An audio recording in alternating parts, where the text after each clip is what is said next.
Mabibi na mabwana, jambo. Tunawashukuru kuwa mko wengi kutufata kwa siku ya leo katika kipindi Les Analyses de Simon Kazungu. Katika kipindi ya leo tunataka kuwaonesha ya kwamba hali ya population ya pande ya kaskazini ama este ya Republique Democratique du Congo iko hali maututi, hali ni mbaya sana.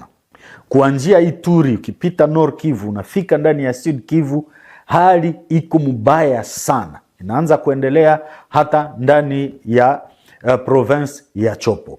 Tunataka kuwaletea ubao ambao ni mweusi kabisa. Population hatujui hii hali itaenda kuisha siku gani.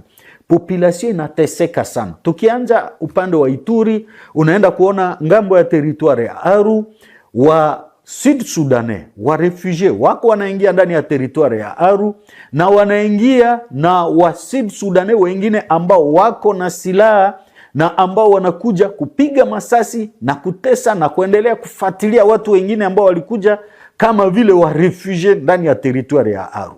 Hii mambo sisi kama vile wachambuzi inatukumbusha hali ambayo ilikuwa ku 1994 wakati arme ama jeshi ya Biarimana iliweza kutoka Rwanda kuingia katika Kongo na silaha za kwao, wakiwa wanajimelanjao, wanakuwa pamoja na raia ambao walikuwa wa refugee. Hii situation tunahitaji government ya Kongo kuweza kuitatua haraka inavyowezekana, sababu isiweze kutuletea tena misharabaka kama vile hali ya 1994 na Wanyarwanda ambao mpaka leo ingali natuletea problem. Muzigo yetu sisi kama Kongo inakuwa kama vile kuwapokea wageni ni shida sana. Refugee hawawezi kuwa melange na watu ambao wako na silaha. Mule tu ndani ya Ituri, CRP ya Thomas Lubanga inaendelea kupigana na ilipigana na wanaanza toka sana ndani ya kusema kuma media. Thomas Lubanga yeye mwenyewe amesema na waporte parole yake wamesema na tumesikia ya kwamba CRP wamekutana na government ya Congo, Uganda katika mazungumzo. Hii maneno wakati wako wanazungumuza inaonekana wako naizungumuza uvicho tu, na population inaanza kujiuliza wanazungumuzia nini Uganda, sababu watu wengine ndani ya Ituri wanaendelea kushtaki Uganda kusema ya kwamba Uganda ina support CRP. Wablese wa CRP unawakuta ndani ya maopito Uganda, vitu mbalimbali vyenye vinapitika ndani ya Ituri, surtout upande wa CRP wanakuwa kama wanasupport na watu fulani ndani ya Uganda.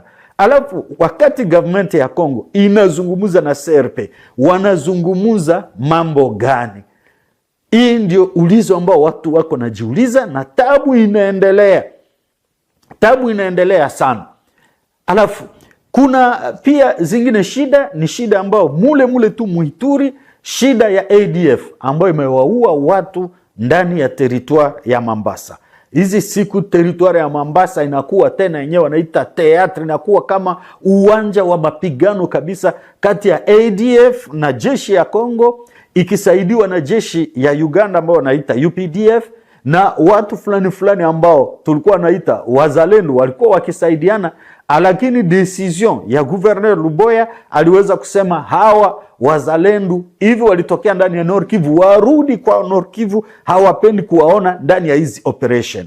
Watu wengine wamekwazika kusema kwa nini Gouverneur anasema hivi, sababu hawa ADF wakati wana masakre watu, kuna fazi fulani, kuna wale watu ambao wako wa raia ambao walipona kwa hizi masakre, wanasema ADF kunauliza eske muliona wa Mai ama muliweza kuona wazalendo pale. Inakuwa kama vile wazalendo wanawaogopesha. Tunajiuliza ni mambo gani yanapitika katika hizi operation.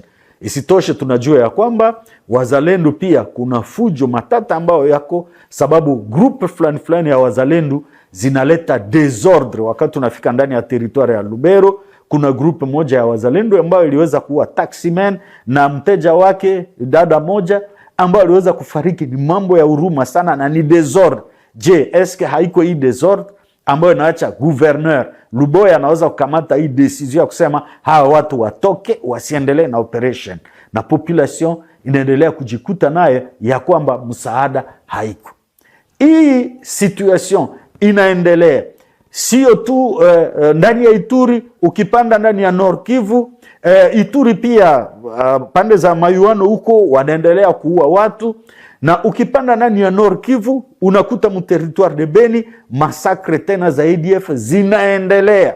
Mule mu Ituri wa ADF wanaanza kupana tax $50, unalipa $50 juu ulime 1 hektare yako. Ni kusema wanajikuta ya kwamba wako libre, ijapokuwa tunajua ya kwamba kuna operation kubwa sana ambao inji hizi mbili Kongo na Uganda wako na mene contre ADF. Tunapata habari ya kwamba government ya Kongo, president wa Felix Tshisekedi ataweza kuenda Uganda kuweza kwa swearing ama kuweza kwa kuwapa kiapo ya president Museveni le 12 tarehe 12 huu mwezi wa 5, ni kusema ndani ya siku 2 au 3. Alafu tunawaza ya kwamba hizi swali zote zitaweza kuzungumzwa kati ya government ya Kongo, kati ya president Felix Tshisekedi na mwenziwe mzee Yoweri Kaguta Museveni. Lakini situation inakuwa ni mbaya sana. ADF inaonekana tena wanakuwa wakali sana na mauaji yanaendelea sana, na tunajiuliza nani ataweza kuokoa population. Mule mu territoire ya Beni na vile ya Beni na vile ya Butembo, matata ingine ilikuwa ya bei ya carburant ya essence surtout na sima. Iliweza kuleta matata sana. 1 litre ya essence iliweza kufika ku 20,000 francs.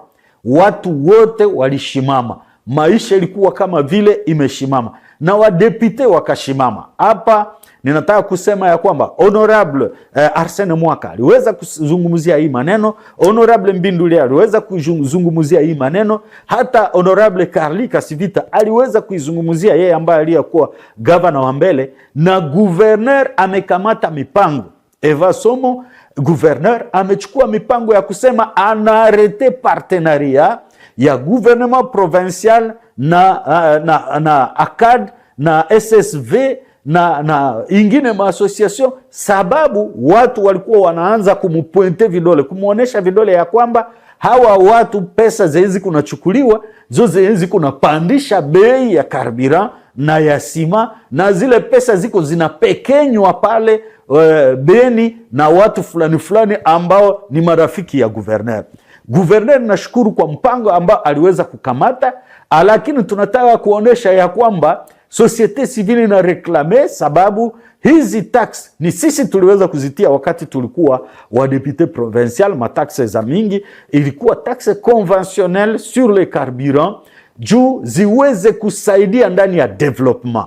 Tunajua ya kwamba gouverneur wataelewana na societe civile na maassociation mbalimbali ili waweze kutia ordre ndani ya hivi vitu. Ni mambo ya pesa, na malalamiko ilikuwa inatokea tu kule Beni, Babutembo, kuonesha ya kwamba kuna watu ambao wako na pekenya hizi pesa.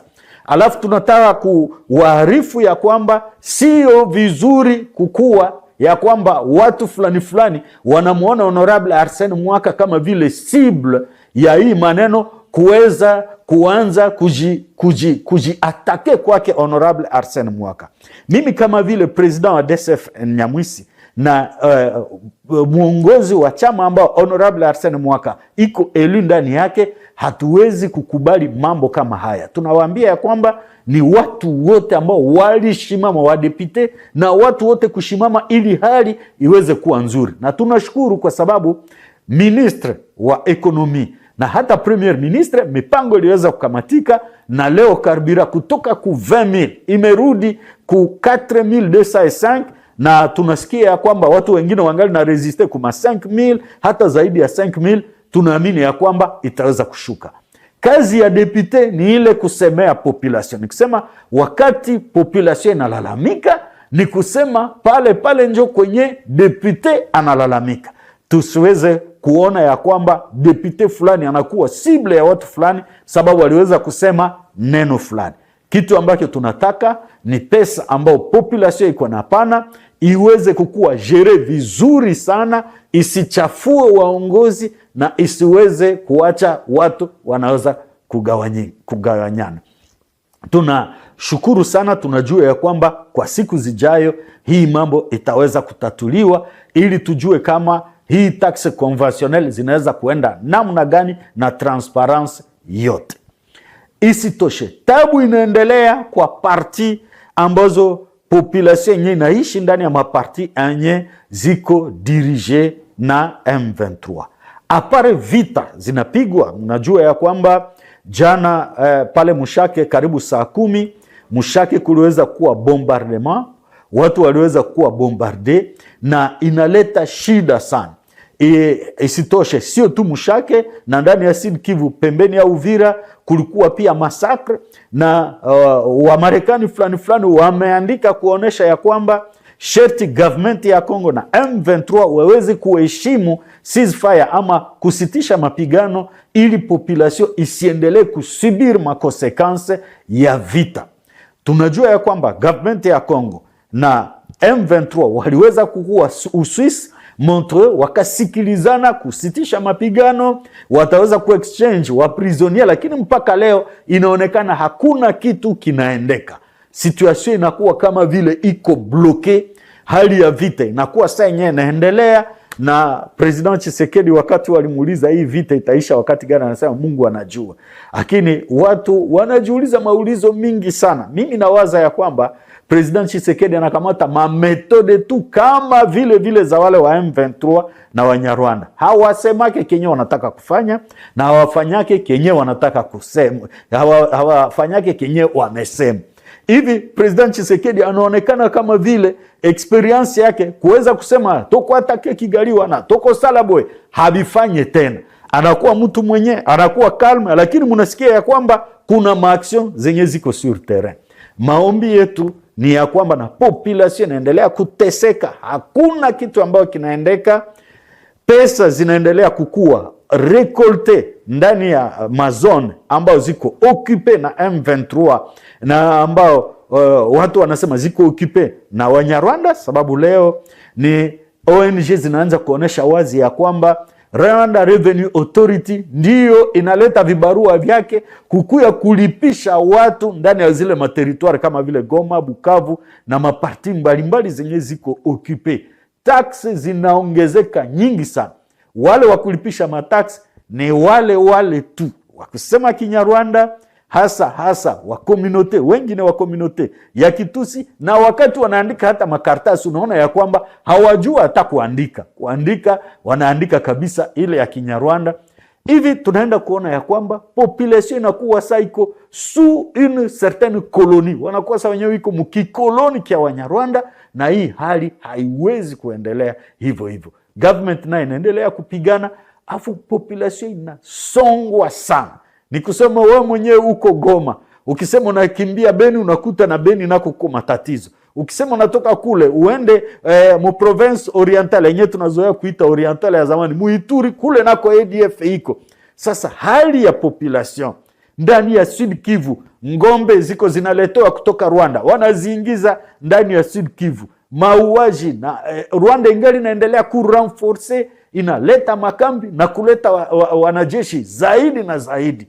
Hii hali tunaenda kuona ya kwamba population iko ndani ya matata makubwa sana, na inabidi kuweza kukombolewa. Inabidi population iweze kupata suluhisho kwa matatizo ambayo iko napata.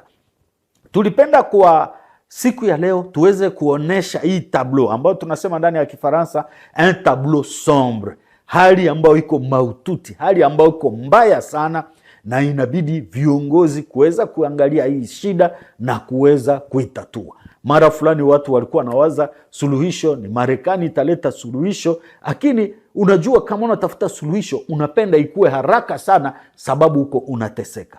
Tabu inakuwa nyingi sana. Government ya Kongo sherti ichukue majukumu ya kwake na kuweza kuleta suluhisho kwa hizi situation mbalimbali.